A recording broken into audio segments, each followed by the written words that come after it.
Hello everybody, this is Live Topic, and today I've got COVID-19.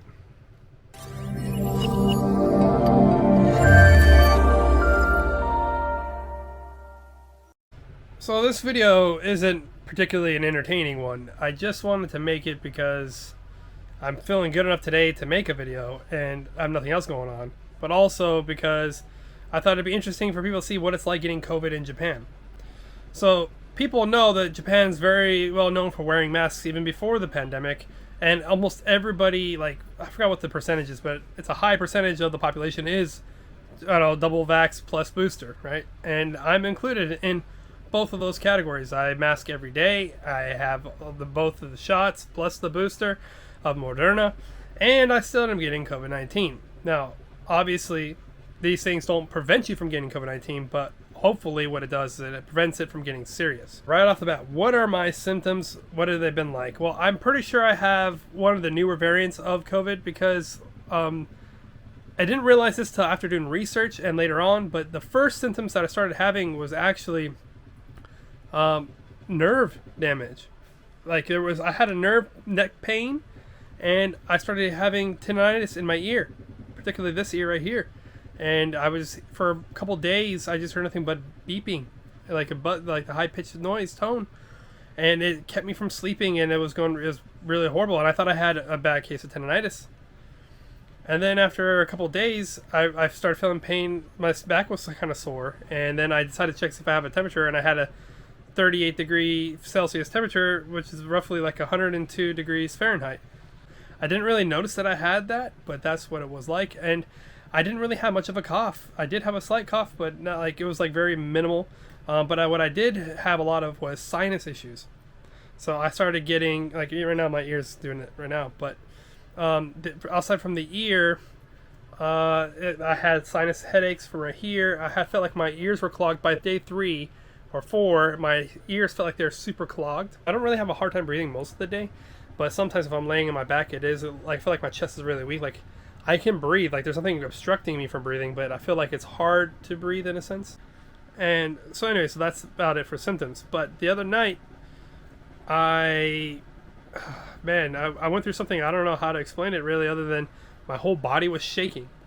I was like this, like, my whole body was shaking. My vision was kind of distorted a bit. My chest started hurting right near where my heart is. And then I started feeling numbness in my arms and my legs. And then particularly, I started feeling like, it's like a buzzing, tingling sensation around there, right? But I felt like a strange sensation surging through my arms. And it went from like my armpit all the way to the tip of my fingers here, like perfect racing stripes going down on the underside of my arm, on both my left and right arms. And though it was just like energy going zoom, zoom, just surging through my arms. But I ate some food and the shaking stopped, and then and I felt heavy, and I was trying to get food, and I devoured it like an animal.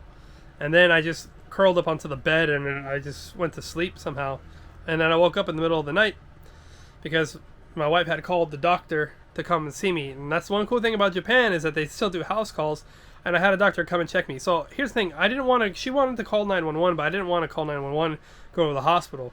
I didn't want to spend the rest of my COVID time in the hospital, basically. And, it's probably not the best idea. Like, I probably should have gone to the hospital, but I turned out fine in the end, thank God. But it was a pretty serious symptoms. I would suggest if you ever get that bad, you get help, right? But the doctor came, and, for whatever reason, I slept for a couple hours. I woke up and I felt fine, like nothing had happened. And the doctor checked on me. He's like, "You seem fine. You don't have a cough or anything." But he gave me some medicine. So that was probably the worst time that I've had since I've had COVID, and that was like day 3 or 4. Right now I'm on like day 8, and I still feel somewhat tired a little bit every once in a while. But other than that, that's about it. I did lose my smell for a while. Like, it lasted about a day. I didn't have any smell, and maybe a day and a half. And then my taste was off for like 2 days. Now everything's back to normal, but my ears are still ringing here and there. So what was it like? What do you need to do once you get COVID in Japan? Well, first off, how did I find out? I got a PCR test. I took the home test, and that was negative. I went to the doctor.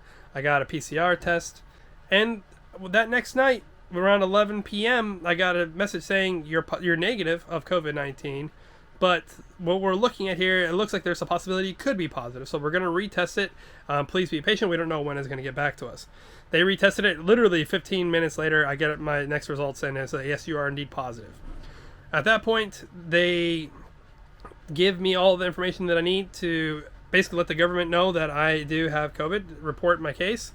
And because once you report your case, it's absolutely necessary that you should report your case, because at that point you start getting services. They told me to download this app, Cocoa, and this is basically the app here, right? And it shows like if you've been in a close contact with any COVID positive people or whatever else like that. So I think the purpose of the Cocoa app is obviously to deter you from, if you have COVID, from going outside.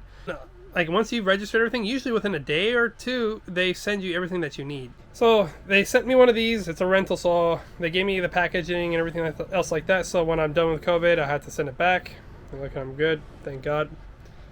They also sent me a box of food and stuff like that. And it's been a couple days already, so I've eaten some of it already. But give you some examples of what I'm talking about. This is like what the boxes look like. Well, this is my own personal box. There was 2 boxes that were like this. So if we take a look, these are the things that they kind of give you, right? They gave me a bunch of tea and things like that, but I've drank all those already. But this is basically like, you know, you got, it's kind of like a thing you just pour over your rice. You know, you got vegetables and stuff like that. They give you a bunch of instant rice, things like that. I have a nice rice cooker, so I don't really need this, but they gave me like 10 of them because the quarantine is 10 days here. And then a bunch of noodles, right? Bunch of noodles. And they gave me some sauce for pasta. I don't think they gave me any pasta though, but I do have pasta here, so I could do that. Oh no, I take that back, they did give me pasta. So there's the pasta. Maybe I'll make that later on. And they gave me this dried seaweed and stuff like that. It's a salad. You can rehydrate it basically and eat it. More cup noodles. They give you coffee. They give you this tomato juice and vegetable juice and things like that. And then go over here. They gave me a bunch of power bars too, and I actually ended up eating those. For some reason, those helped me when I was feeling really drowsy. They even gave me these monsters. They gave me a bunch of them. Let me see, how many did they give me? They gave me, I think they gave me 5, or no, 6. So they gave me 6 monsters, but as much as I appreciate that, because you know, energy is obviously something you need when you have COVID, I don't drink monsters. I don't like them. It makes me dehydrated. And also, if I have tinnitus, I don't want to irritate it by having too much caffeine and things like that. So I haven't really been eating much sugar and things like that, except for little bits. They gave me this caramel corn, which has some peanuts in it, which is really good. So I guess it's popular. They gave me a bunch of this, you know, those little spicy rice snacks. And then, of course, some more stuff to put over, like, your pasta and stuff like that. Meat sauce, beef curry, and more beef curry. And they also gave me cans of, like, cans of fish and things like that. I don't know if they're in this box here, but they gave you some canned meat as well, but it was all mostly fish. As a matter of fact, all the canned meat was fish. It was like saba, salted saba in a tuna can kind of like thing. Outside of that, every day to this system, I have to report. After you get these things, you have to report your status every day, your temperature and your blood, your oxygen levels. You have to go to this system here, and I'll put that also in the link. Everybody who is in Japan and gets COVID gets this, and basically I have to just update my status. Like, the doctors check it every day, and if you don't put your status there, the doctors will come or will send you a buzz, remind you, hey, we need your report. And basically what they're checking for, I think, is just like, do you have any serious symptoms? And I like that they're keeping track of it, at least, because if it's getting worse, at least I know they'll do something. At least that's what the feeling I get. So I don't feel like, as a foreigner, that they're treating me less important. I don't feel like they're making it to where, like they're giving me all the same resources and the care that a regular Japanese person would. And a lot of people say, of course, but you know, that doesn't always feel, you know, you might not understand, but you know, sometimes you might, as a foreigner in another country, you might be a little concerned if you'll be treated the same way. So I'm happy to report that I have been, and because there's been a lot of blame on foreigners, getting COVID in Japan, and that's unfortunate. Now, obviously, COVID came from outside of the borders of Japan. It wasn't from Japan, but there have been places like there was like last year there was a hospital, a big hospital in Tokyo, who advised Japanese people to not go out to lunch with foreigners and dinners with foreigners because they're more likely to have COVID. So when you see things like that throughout the year, that can be concerning. Like if you get COVID, that you don't want to, obviously, as a foreigner, you might not even want to report it because you don't want to, be part of statistics or be part of the blame problem. But I do suggest that if you are a foreigner, you do, obviously report it and you get the services and care that you need. And I've had that doctor that came the other night, he came at 4 a.m. to come and see me, and I get it. That's like their job. That's what they do. But a doctor came at 4 a.m. to come see me, on short notice. And, that's really a good service. And that's really shows that, these people, they care about humanity as a whole, not just Japanese people. So that's just a positive thing. And it's not a no, of course situation. You know what I mean? Really, like, if you're a foreigner living in Japan, it's not hard. It wouldn't be hard. I wouldn't be surprised if it wasn't the way it turned out. I know of some kids who are foreigners and their parents pulled them out of school during this case, particularly the Chinese side people that I know out here, because they're worried about the blame for COVID-19, things like that, and discrimination. So they pulled their kids out of school. A lot of Indians and Chinese stopped putting their kids into school. They took them out and started homeschooling them.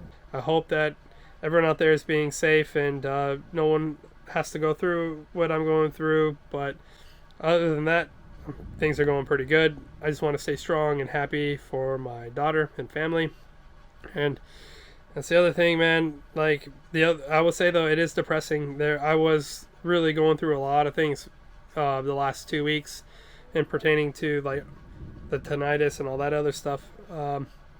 It was depressing, But what I was gonna say is be positive, eat your food, drink lots of liquids, try to rest if you can and when you can, and make sure you're in cold air to breathe, because the hotter the air, the harder it is to breathe. So that's my experience with COVID-19 in Japan.